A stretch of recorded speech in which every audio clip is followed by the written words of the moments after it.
Cet homme à droite de l'écran, qui tient tête à Donald Trump, c'est Jérôme Powell. Il a longtemps été l'une des figures les plus puissantes de la finance mondiale. Chacun de ses mots pouvait bouleverser les marchés et pourtant il n'a même pas de formation en économie. Et oui, quand il arrive à la tête de la Fed, la Banque centrale américaine, il a juste un diplôme d'avocat en poche. Un paradoxe juste fou. Et vous allez voir, des paradoxes et des retournements, ça vient en compte beaucoup. Par exemple, il est vite passé de chouchou Donald Trump à bête noire du président quand il a refusé de lui accorder la baisse des taux dont le président rêvait. Alors, comment Jérôme Powell a-t-il pris la tête de la Fed et pourquoi son mandat a-t-il été aussi agité? C'est ce qu'on vous raconte aujourd'hui.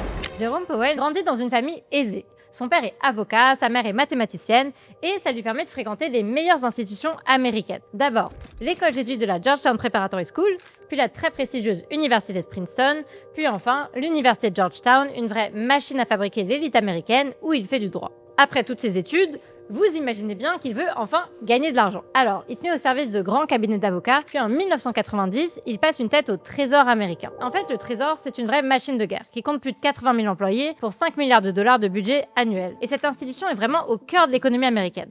Elle imprime les dollars, par exemple, elle collecte les taxes, elle surveille les banques et elle a vraiment plein d'autres missions. Et Jérôme Powell, eh bien, il arrive au Trésor à un moment clé. Les États-Unis sont en train de vivre une grande débâcle financière.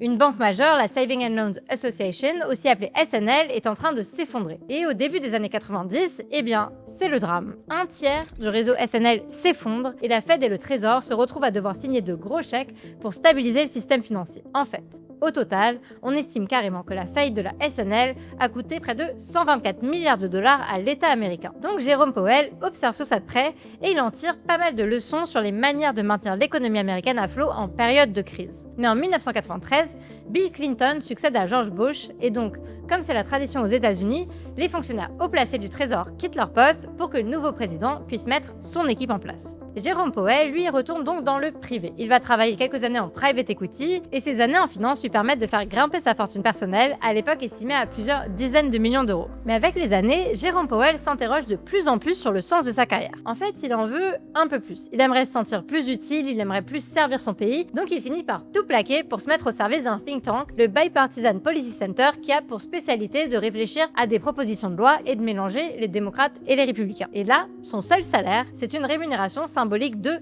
$1 par an. Alors, au début, c'est un peu personne. Il n'a qu'un petit bureau au fond d'un couloir. Mais Jérôme Powell bosse ses sujets à fond, il se distingue vite par ses connaissances en économie et il monte en puissance au sein de son think tank, jusqu'à signer un véritable coup de maître. On est à l'été 2011, un an après son entrée au think tank. Et là, il va aider les États-Unis à éviter un vrai drame pour leur économie, le défaut de paiement. En fait, les États-Unis ont un mécanisme qui n'existe pas en France, leur dette est plafonnée par le Congrès américain. Ça veut dire que dès que leur dette augmente trop, eh bien, les députés doivent voter l'augmentation de ce plafond, sinon les États-Unis font défaut sur leur dette.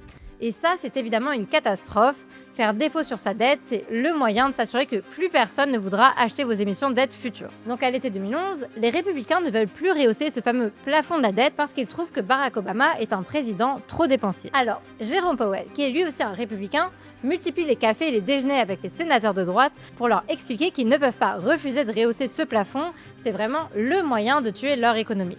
Et il finit par gagner son combat. Les républicains votent ce fameux rehaussement du plafond et au passage, Jérôme Powell attire l'œil de Barack Obama qui décide de le nommer gouverneur de la Fed en 2012. Il n'est donc pas encore président de la Banque centrale, mais il rejoint une équipe de 7 gouverneurs au sein duquel siège la présidente de la Fed, Janet Yellen. Et c'est donc déjà l'un des plus hauts postes de la finance mondiale, et ça, c'est parce que la Fed, c'est vraiment le pilier de l'économie américaine, donc de l'économie mondiale. Son job, c'est de fixer les taux directeurs, qui définissent ensuite les taux d'intérêt que les Américains paient à leurs banques quand ils empruntent de l'argent. Et le mandat de la Fed, c'est d'abord de garder l'inflation sous contrôle, puis d'assurer le plein emploi. Donc elle augmente ses taux quand l'économie chauffe trop, et elle les baisse quand tout ralentit pour relancer les investissements, la consommation, enfin toute l'économie. Et Jérôme Powell va vite bien s'intégrer dans l'équipe de tête de la Fed. Il est déjà très admiratif du travail de Janet Yellen, qui va en quelque sorte devenir son mentor, et d'ailleurs quand les gouverneurs fixent les taux d'intérêt, ils ont la possibilité de voter contre l'avis de la présidente de la Fed. C'est une option qui s'appelle Cast Dissenting Vote. Et Jérôme Powell, lui, ne votera jamais contre une décision de la Fed de toutes ses années en tant que gouverneur. En fait, quand il a des doutes, il préfère en parler en interne, mais une fois que la Fed a pris sa décision sur les taux, il la soutient systématiquement. C'est simple. Pour lui, la Fed doit être unie et décider sans flancher. Et cette confiance sans faille dans le travail de la Banque centrale va s'avérer cruciale plus tard dans sa carrière. Et avant de voir comment cette conviction va être mise à l'épreuve, je voulais vous prendre quelques secondes pour vous parler de notre partenaire, le groupe Club Funding, la référence dans le Girardin industriel. Alors pour ceux qui ne connaissent pas, le Girardin industriel, c'est un dispositif fiscal qui permet de financer du matériel destiné aux entreprises d'outre-mer et de bénéficier en retour d'une réduction d'impôts. Et contrairement à ce qu'on pourrait croire, c'est pas seulement réservé aux plus fortunés. Avec le groupe Club Funding, le Girardin industriel est accessible dès 2 500 € d'impôt sur le revenu. Et ce qui le rend vraiment intéressant, c'est que la réduction d'impôt obtenue peut être supérieure au montant investi. Par exemple, pour 10 000 € investis, vous pouvez obtenir 11 200 € de réduction d'impôt dès l'année suivante. Et le Girardin industriel, c'est un montage qui a ses spécificités, donc mieux vaut être accompagné par des spécialistes. CF Profina, filiale du groupe Club Funding, c'est plus de 30 ans d'expertise sur ce dispositif, plus de 2 milliards d'euros de matériel financé et plus de 20 000 entrepreneurs ultramarins en compagnie. Sans compter qu'il propose aussi une garantie qui couvre le montage jusqu'à l'obtention de la réduction d'impôt. Et si ça vous intéresse, le lien est en description. Merci à eux pour le soutien et maintenant je laisse la place à Juliette. Donc quand Donald Trump arrive au pouvoir en 2016, il commence par être très admiratif de ce gouverneur calme et mesuré, issu comme lui de la droite américaine. Et il décide même de lui donner la promotion de sa vie. En 2017, il nomme Jerome Powell président de la Fed à la suite de Janet Yellen. Et pour l'anecdote, son salaire en tant que président de la Fed, donc peut-être le plus gros poste de la finance mondiale, est assez risible par rapport à ce qu'il gagnait à Wall Street. En fait, son nouveau salaire, 190 000 $ par an, c'est l'équivalent d'un revenu junior en banque d'investissement. Il est aussi plus faible que celui des autres grands banquiers centraux. Jérôme Powell est à peu près 3 fois moins bien payé que Christine Lagarde, la présidente de la Banque Centrale Européenne par exemple, et il est même 5 fois moins bien payé que Martin Schlegel, le président de la Banque Nationale de Suisse. Après, il faut quand même rappeler qu'il n'est vraiment pas à plaindre. Ses années en private equity en font l'un des banquiers centraux les plus riches jamais nommés, et sa fortune personnelle, hors immobilier, est estimée à 65 millions de $ minimum en 2021. Donc, à part le salaire finalement, tout commence bien pour Jérôme Powell à la tête de la Fed. Il continue d'abord la remontée des taux graduelle amorcée par Janet Yellen à partir de 2016, l'année où elle considère que l'économie américaine est suffisamment remise de la crise des subprimes pour initier un retour à la normale. Mais ça ne va pas plaire à Donald Trump. Pas du tout même. Le président, qui veut une économie tout feu tout flamme, quitte à créer une spirale inflationniste, accumule de la rancœur contre son président de la Banque centrale. Et en 2019, c'est enfin la rupture.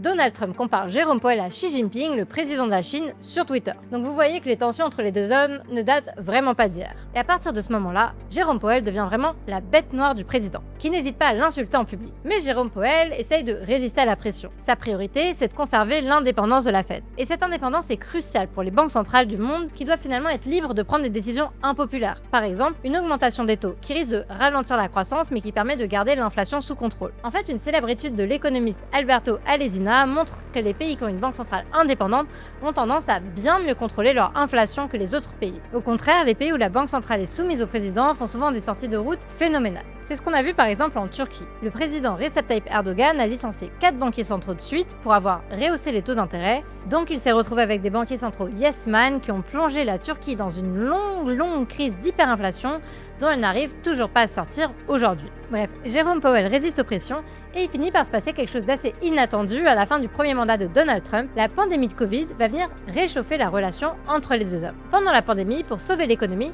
la Fed fait un grand virage dans sa politique monétaire. Elle ramène les taux d'intérêt à zéro, elle injecte massivement des liquidités sur les marchés et elle demande au Congrès d'approuver un giga plan de relance à presque 5 000 milliards de $.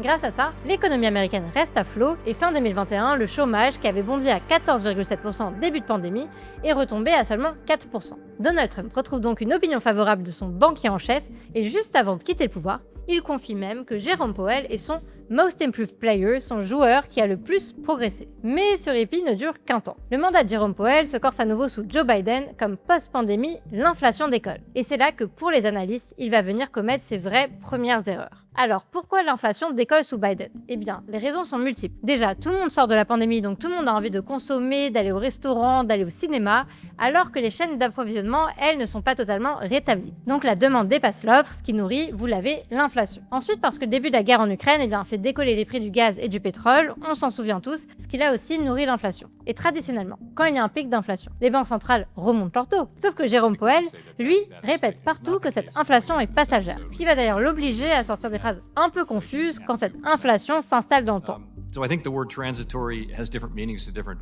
Et Jérôme Powell laisse ses taux inchangés alors que l'inflation s'enflamme. Entre 2020 et 2021, elle passe de 1,2% sur un an, donc quasiment rien, à 4,7%. Puis en juin 2022, elle atteint carrément 9,1% sur un an. Résultat, les Américains perdent énormément de pouvoir d'achat, la colère monte et Jérôme Powell est forcé de réagir. En mars 2022, il enclenche donc enfin un cycle de hausse des taux. C'est dans ce contexte que Trump revient au pouvoir en janvier 2025. Et là, sa relation avec Jérôme Powell, qu'il va d'ailleurs se mettre à surnommer Jérôme trop tard pour avoir mis trop de temps à réagir à ce pic inflationniste, cette relation va carrément devenir une guerre ouverte.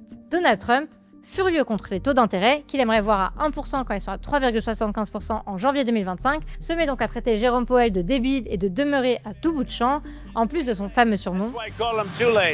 Jerome Powell is too late. He's way late. Et quand il voit que ces menaces ne sont pas suffisantes pour faire plier son banquier en chef, il passe au stade supérieur. Il se met à attaquer Jérôme Powell à propos des rénovations du bâtiment de la Fed qui aurait coûté bien plus cher que prévu. Ce qui donne cette image de légende d'ailleurs vite devenue un mème, Donald Trump qui visite les travaux de la Fed en mode inspecteur de chantier, en costard et casque blanc pour se plaindre que tout ça ait coûté plus de 3 milliards de dollars. Jusqu'à ce que Jérôme Powell regarde la feuille que Donald Trump est en train de lire et qu'il lui explique qu'il regarde tout simplement le mauvais chiffre et qu'il inclut un bâtiment dans ses travaux qui a été fini il y a déjà 5 ans. Bref, cette visite de chantier assez lunaire est un vrai coup de pression. Et ce genre de menace ne s'arrête pas là. En janvier 2026, Donald Trump tente de licencier Lisa Cook, l'une des 7 gouverneurs de la Fed, pour la remplacer par quelqu'un de plus malléable. Mais ça ne va pas marcher, la justice américaine bloque ce licenciement. Alors Donald Trump tente quelque chose qui, cette fois-ci, va vraiment faire sortir Jérôme Powell de ses gonds. Il fait ouvrir une investigation sur le coût des travaux de rénovation de la Fed. Alors, cette fois-ci, Jérôme Powell répond. Dans une vidéo sobre de 2 minutes, publiée sur le site de la Fed à destination du public américain, il dit que c'est une investigation prétexte, qui cherche à le pousser à se soumettre aux demandes du président. Et il promet de continuer à tout faire pour maintenir son indépendance. Et le temps va lui donner raison.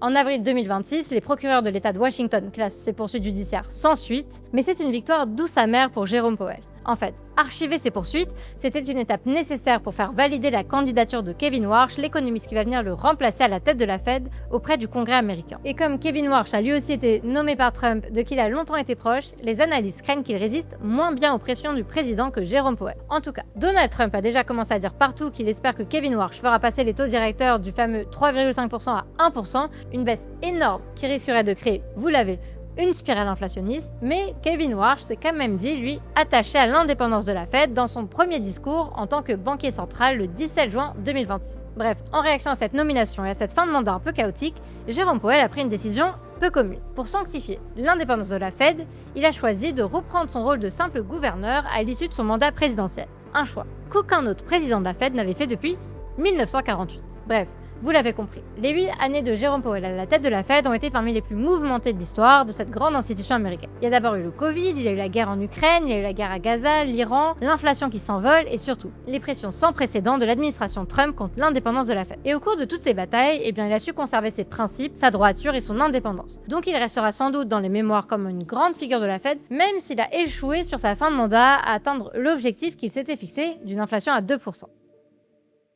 Voilà, c'est la fin de notre vidéo. J'espère qu'elle vous aura plu, que vous aurez appris des choses sur le mandat de Jérôme Powell à la tête de la Fed. N'hésitez pas à nous dire en commentaire s'il y a d'autres types de vidéos qui vous viennent à l'esprit que vous aimeriez qu'on fasse sur des sujets toujours économiques et financiers. N'hésitez pas à vous abonner, c'est ça qui nous permet de faire grandir notre média et de vous proposer des vidéos de ce type.